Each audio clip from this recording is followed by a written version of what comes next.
Hello and welcome to the 5th episode of the Butler Collegiate Dogcast. Thank you so much for tuning into this episode. My name is Kayla Campbell, Collegiate Assistant Multimedia Editor and host of Dogcast. On Monday morning, there were hundreds of Israeli flags on the field behind me to commemorate the 1,200 lives lost on October 7th, 2023. It's the season of love, and Valentine's Day is filled with romance and quality time spent with significant others. For some students. For others, Valentine's Day serves as a harsh reminder of just where their love life lies. With the start of the new school year, students are noticing differences within dining that could impact late-night cravings, study sessions, and even student employees.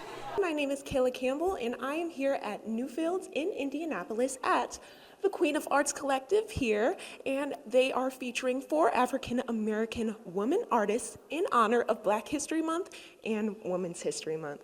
Let's take a look at what they have to offer. Even though you are single, do you have a Valentine? I do not. I will be taking applications though. There's always something going on at Butler, but finding out when and where it's all happening can be a challenge. Fortunately, multimedia reporter Eliza West is here to help. She will be giving us the need to know on the exciting events happening right here on campus. Here's Eliza with the top 3 things you won't want to miss at Butler in the next month. Calling all fashionistas and fashion enthusiasts, it's time for Dogs with Style. The Butler University cheer team is now national champions after competing against 22 other teams in the small co-ed Division I game day finals on January 19th. Last Wednesday, ballerina Misty Copeland took her final bow. This marked the end of her legendary career with the American Ballet Theater, the company's first Black female principal dancer since its founding in 1939. The Trump administration on Monday said it will provide partial SNAP benefits for November amid the government shutdown. The U.S. Department of Agriculture said it will tap $4.65 billion from its contingency fund. That would cover 50% of current allowance for eligible households. Movie lovers have plenty to look forward to this November as studios roll out some of the year's most anticipated films. With big names, big stories, and even bigger screens, it's shaping up to be one of the busiest months of the year at the box office. I did a deeper dive on the subject. Alphabet. November is heating up with major Hollywood releases. From action and musicals to animation, this month is packed with must-see movies that'll have you coming back to the theater all month long. They say you go to college to find yourself and find who you're supposed to be. I know who I want to be. It don't fit the description here. Butler University, a private institution in Indianapolis, Indiana, with 5,763 students.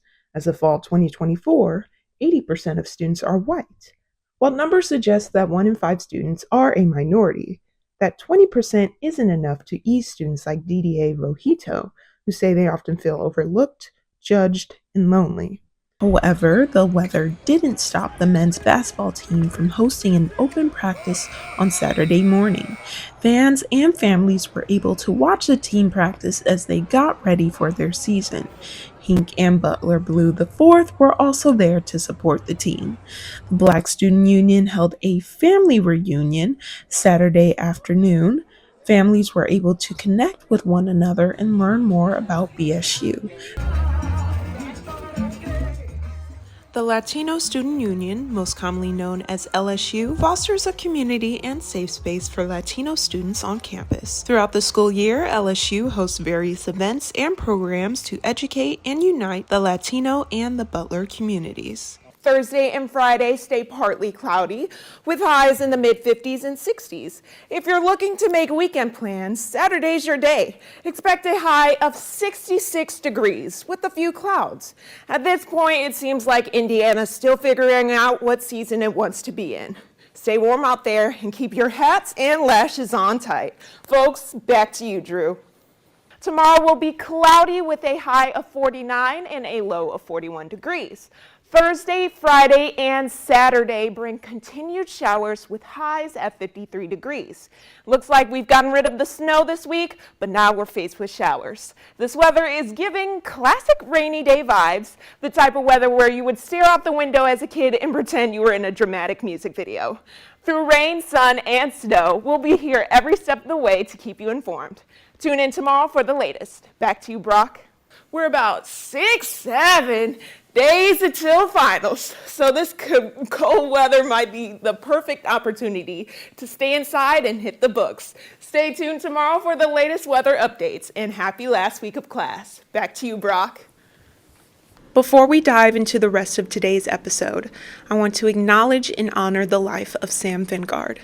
Sam, a junior at Butler University, passed away on March 25th. Sam was known for his kindness, fun personality, and his love for Butler. He was a student of the Lacey School of Business, studying accounting, and was a member of Advocates for Autism in Butler Hillel. 2 days after his passing, on March 27th, Senior Catherine Wiles started a petition to request that Butler install safety measures around the parking garage. I published the link, and overnight it had 750 signatures already, and we've got more than 5,000 signatures now, which is, I'm pretty sure, larger than the student population of Butler. That, all of these people want this, and I think that what it really represents is just a collective agreement among everyone here at Butler that this is a measure we really want to see taken. So I have heard back from President Danko and other university representatives, and they are in agreement with everyone else that this is something they're hoping to go through with. They're working with psychology department faculty. We have some human factors psychologists who work for the university who have a lot of professional insight into what kind of measures we can take to keep students safe. And I think that just the overall messaging of this, I really want to be that, it is rare that everyone is on the same page. And this is a situation where everybody, students, faculty, staff, everyone is, even administration, everyone is really in agreement that this needs to happen. On Friday, April 4th, Hillel hosted a Shabbat in honor of Sam. We originally had planned the Shabbat for today as Game Shabbat. And we were trying to think of all these games and things we wanted at the Shabbat. And our mind just kept going back to Sam. He loved game nights. He loved playing board games. And then March 25th happened, which was extremely difficult. And I think we've done a lot to honor Sam and to mourn his passing. And it's been incredibly difficult and incredibly sad. And I think one of the best ways that we can honor Sam is honor him in the way that he was. He was fun. He was funny. He loved to play games. He loved to just be with people on a Friday night, or honestly any night of the week. We thought that since this night was already going to be about him, that we just put more intention into it. And I think it's been really cool to see how it's shaped out, because it really is just what Sam would have loved. This passing of Sam has left the Butler community and those who knew him personally shaken but not defeated. Students have come together to honor Sam and lift student morale all across campus. At the parking garage, flowers, candles, and handwritten notes lay along the sidewalk, a homage that has grown larger each day since his passing.